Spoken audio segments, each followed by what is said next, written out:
Warga di pemukiman padat Jalan Tanah Tinggi 12, Johar Baru, Jakarta Pusat, Senin siang digegerkan tewasnya seorang wanita di kamar kontrakan.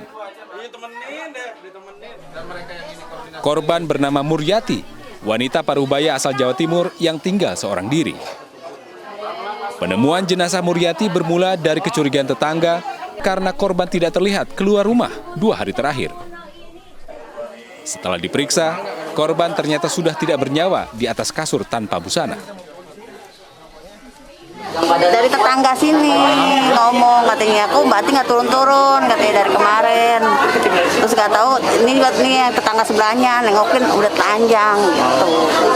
Saya suruh naik sama yang punya rumah kan, nutupin doang karena dia posisi telanjang. Tim identifikasi Polres Metro Jakarta Pusat yang melakukan olah tempat kejadian perkara dan memeriksa sejumlah saksi enggan memberikan keterangan sedikit pun kepada awak media. Jasad korban langsung dievakuasi ke Rumah Sakit Cipto Mangunkusumo, Jakarta Pusat. Dari Jakarta, Rani Sanjaya, iNews melaporkan. Satu orang DPO kasus pembunuhan terhadap pengusaha rumah makan di Karawang menyerahkan diri ke polisi. Diduga masih ada 2 pelaku lain yang terlibat dalam kasus ini.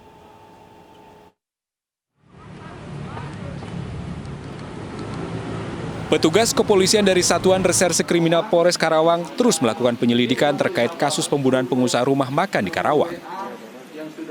1 orang yang sebelumnya tercatat sebagai daftar pencarian orang atau DPO berinisial IS alias MB menyerahkan diri ke polisi. Namun saat ini IS masih berstatus sebagai saksi karena IS dinilai tidak terlibat langsung dalam aksi pembunuhan tersebut.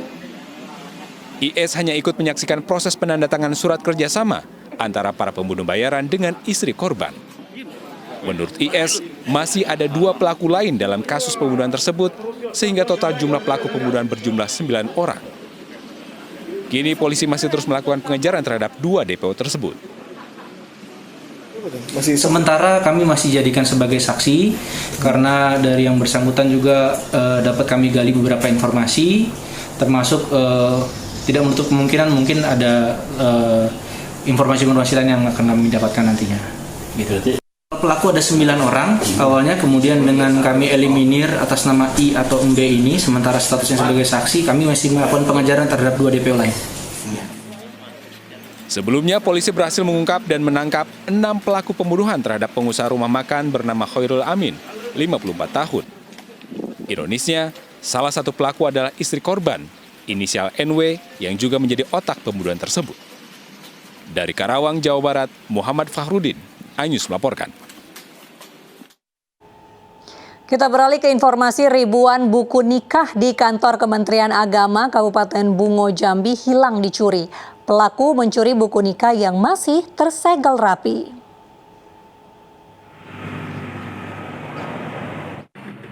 Nah, 3.000 buku nikah di kantor Kementerian Agama Kabupaten Bungo, Jambi hilang dicuri.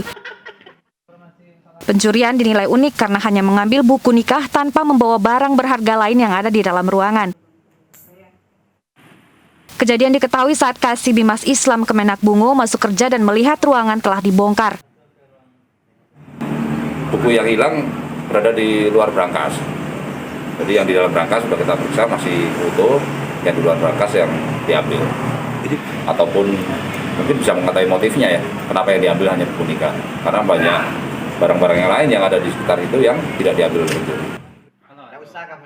Kasus pencurian hingga kini masih diselidiki pihak polisi. 2 orang saksi telah diperiksa, sementara di TKP polisi menemukan sejumlah barang bukti yang diduga digunakan pelaku, antara lain 1 buah linggis, obeng, dan tang. Dari Bungo, Jambi, Budi Utomo, iNews melaporkan.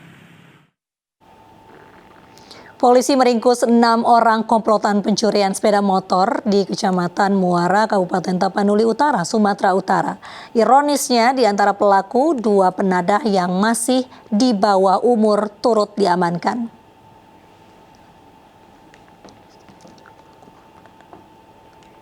Empat pelaku curanmor hanya bisa tertunduk malu saat digiring petugas. Penangkapan berawal dari laporan masyarakat Kecamatan Muara. tentang hilangnya belasan sepeda motor. Polisi juga mengamankan barang bukti 4 sepeda motor.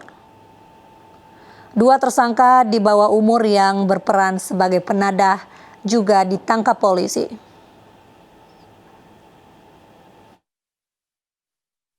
Pengembangan tersebut kita berhasil mengamankan 2 orang temannya yang turut membantu pada saat proses pengambilan barang bukti sepeda motor.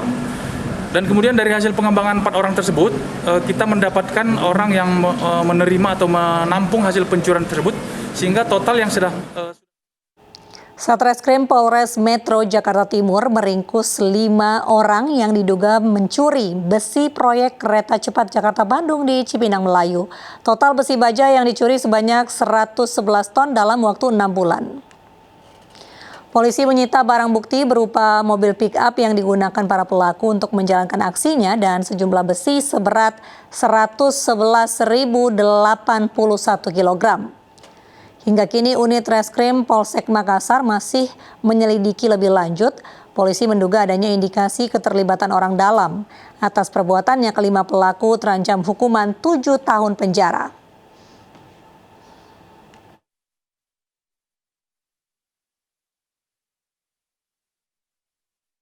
Demikian, ya. Itu sebabnya kami tadi menyampaikan bahwa ini akan kita kembangkan lebih lanjut untuk secara tuntas mengetahui siapa saja yang berperan di dalam. Artinya belum ada orang dalam dari 5 orang tersebut, toh? Dari 5 ini belum. Nanti dari keterangan lebih lanjut nanti akan digali dan akan dilakukan upaya-upaya untuk pemanggilan dan pengumpulan alat bukti untuk. Ratusan warga berdesakan dan abai protokol kesehatan demi mendapat bantuan beras. Pembagian bantuan ini dianggap sebagai tolak bala oleh para pedagang di masa pandemi COVID-19.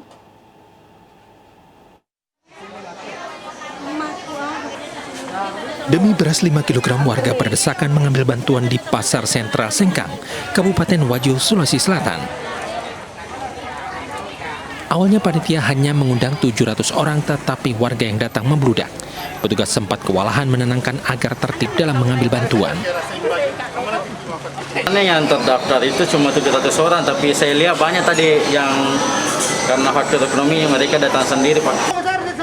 Para pedagang berharap bantuan yang mereka berikan bisa membantu sesama di tengah pandemi COVID-19. Meski hanya beras 5 kg, warga mengaku bantuan ini sangat berarti. Dari Kabupaten Wajo, Sulawesi Selatan, Amnar Sengkang, iNews melaporkan.